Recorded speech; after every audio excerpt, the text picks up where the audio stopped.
ঈদুল আজহাকে সামনে রেখে পশু পরিচর্যায় ব্যস্ত পিরোজপুরের খামারিরা। আর কয়েকদিন পরই কোরবানির পশুর হাটে বিক্রির জন্য নেওয়া হবে প্রাণীগুলোকে।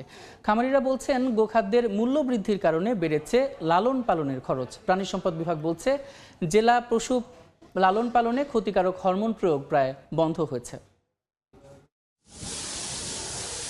প্রখর রোদের তাপ থেকে বাঁচতে ও পরিচ্ছন্নতায় মোটরের পানি দিয়ে গোসল করানো হচ্ছে গবাদি পশুর। ঈদুল আজহা উপলক্ষে পিরোজপুরের পশু হৃষ্টপুষ্ট করছেন খামারিরা। আর কয়েকদিন পরই কোরবানির পশুর হাটে বিক্রির জন্য নেওয়া হবে প্রাণীগুলোকে। ছোট থেকে বড় সব আকারের পশু প্রস্তুত করা হচ্ছে। খামারিরা বলছেন, গোখাদ্যের মূল্য বৃদ্ধির কারণে বেড়েছে লালন পালনের খরচ। পশুর দাম কমে গেলে লোকসানের আশঙ্কা তাদের। এবার কোরবানির জন্য আমরা প্রস্তুত করছি 100 ষাঁড় গরু।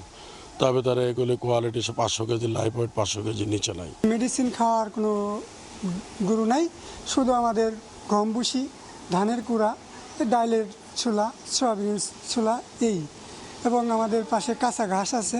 মোটা তাজা করার জন্য কোনো ইনজেকশন দেওয়া হয় না, কোনো কেমিক্যাল খাওয়ানো হয় না।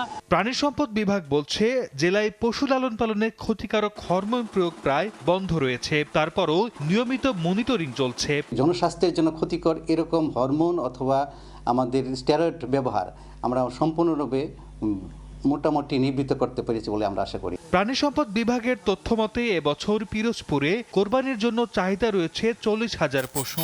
এর বিপরীতে প্রস্তুত করা হয়েছে 46,000। সময় সংবাদ, পিরোজপুর।